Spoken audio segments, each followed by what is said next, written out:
चलिए मेरे प्यारे बच्चों, ज्ञान छाया क्लास में आप सभी का स्वागत है और प्रणाम है। 10वां पाठः मंदाकिनी वर्णन, अर्थात 10वां अध्याय है मंदाकिनी वर्णन का। मंदाकिनी नदी का वर्णन किया गया है। तो चलिए हम लोग इस प्रस्तुत पाठ को पढ़ते हैं। प्रस्तुतः पाठः वाल्मीकि रामायणस्य अयोध्याकाण्डस्य पंचनवति तामात् सर्गात् संकलितः।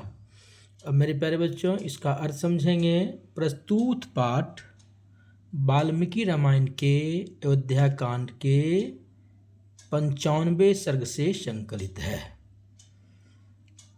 वनवास प्रसंगे रामः सीतया लक्ष्मणेन च सह चित्रकूटं प्राप्नोति। इसका अर्थ है मेरे प्यारे बच्चों, वनवास के प्रसंग में राम सीता और लक्ष्मण के साथ चित्रकूट पहुँचते हैं। तत्र स्थितां मंदाकिनी नदीं वर्ण्यं सीतां संबोधयति। आइए मेरे प्यारे बच्चों, वहाँ स्थित मंदाकिनी नदी का वर्णन करते हुए सीता को संबोधित करते हैं। इयं नदी प्राकृतिके रूप उपादानै संबलिता चित्तं हरति। यह नदी प्राकृतिक उपादानों से सजी हुई है जो चित्त का हृदय का हरण कर रही है।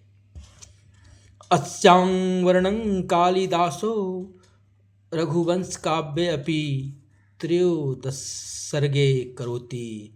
मेरे प्यारे बच्चों इस लाइन को समझिएगा। कहने का भाव है कि इसका वर्णन महाकवि कालिदास ने रघुवंश काव्य के 13वें सर्ग में किया था। तो ध्यान रखिएगा, 95वें सर्ग में वाल्मीकि जी किए और 13वें सर्ग में कालिदास की, जो बोर्ड परीक्षा का भी क्वेश्चन बनता है। अनुष्टुप छंदंसी महर्षि वाल्मीकि मंदाकिनी वर्णने प्रकृते यथार्थ चित्रण करोति।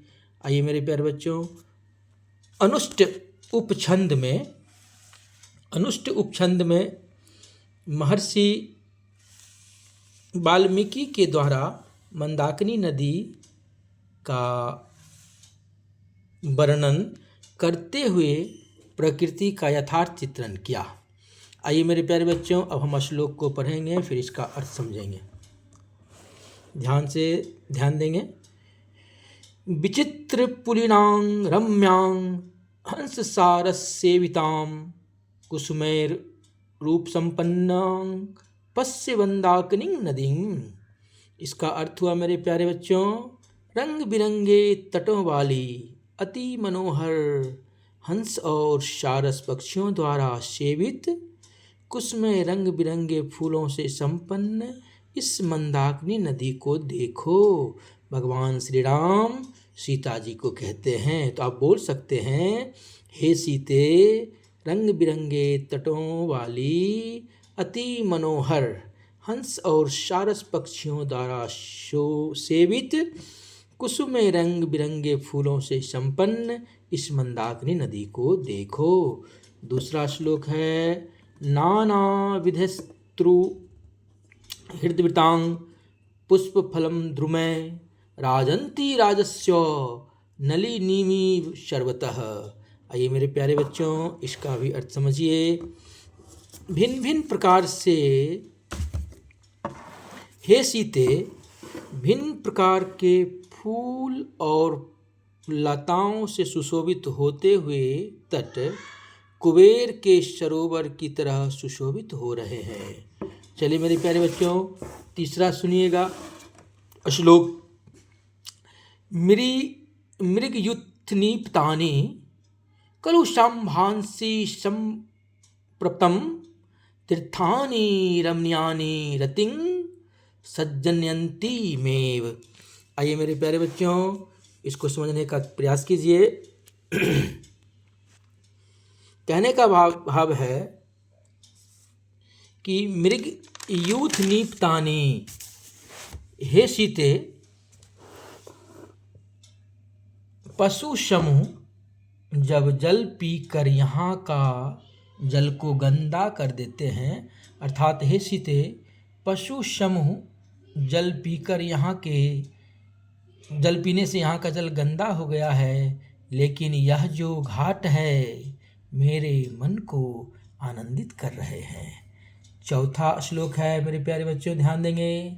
जटा जिन्धरा काले बलकोल उत्तरवासासः ऋस्वस्य वगाहन्ते नदीं मंदाकिनीं नदीं प्रिये।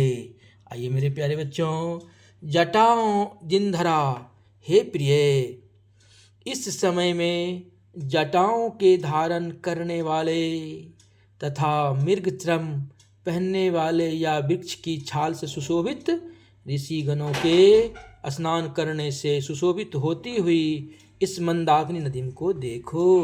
चलिए मेरे प्यारे बच्चों, आगे हम लोग चलते हैं, ध्यान से समझिएगा। आदित्यम उपतिष्ठन्ते नियमात दुर्भावः एते परे विशालाक्षिः मुनयः ससिंतव्रता। पांचवा श्लोक है मेरे प्यारे बच्चों, ध्यान दीजिएगा। कहने का मतलब है आदित्यम उपतिष्ठन्ते नियमाद ऊर्ध्वभावः एते परे विशालाक्षी मुनयः संसितव्रता। यहाँ हमारे राम जो हैं, राम भगवान सीता को विशालाक्षी कहते हैं कि हे बड़े बड़े नेत्रों वाले। विशालाक्षी का मतलब होता है मेरे प्यारे बच्चों बड़े बड़े नेत्रों वाले। हे बड़े बड़े नेत्रों वाले भगवान, सूर्य के उपासना में उदय होने पर उनकी उपासना में नियम से अपनी दोनों भुजाओं को ऊपर उठाकर व्रत में लगे हुए इन मुनिगणों को देखो। हमारे भगवान राम सीता को बता रहे हैं कि हे बड़े बड़े नेत्रों वाली, ये जो भगवान सूर्य के उदय होने पर इनकी उपासना में नियम से अपनी दोनों भुजाओं को ऊपर उठाकर व्रत में लगे हुए इस मुनि गणों को देखो। छठा श्लोक है। मारुतधुत शिखरै प्रोनित्य इव पर्वतः पादपै पुष्पत्राणि सृजद्भिर्भीतो नदीम। आइए मेरे प्यारे बच्चों, इस श्लोक को समझेंगे।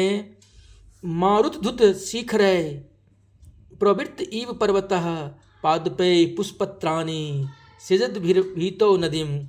तेज हवाओं के चलने से नदी के दोनों किनारों पर स्थित फूल और लताओं से सुसज्जित पेड़ इस प्रकार हिल रहा है मानो प्रवृत्त नृत्य पर्वत जो है वो नृत्य कर रहा है। कितना सुंदर श्लोक है मेरे प्यारे बच्चों।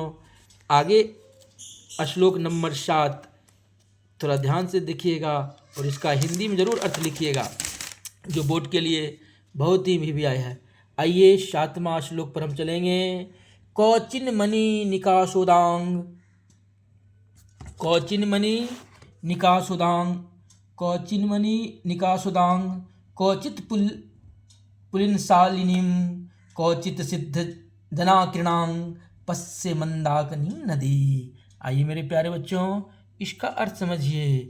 हे सीते, कहीं पर मणि के समान स्वच्छ और चमकदार जल वाले, कहीं सुंदर और तटों और घाटों वाले, कहीं सिद्ध जनों की तपस्या से सुशोभित होते हुए इस मंदाकिनी नदी को देखो।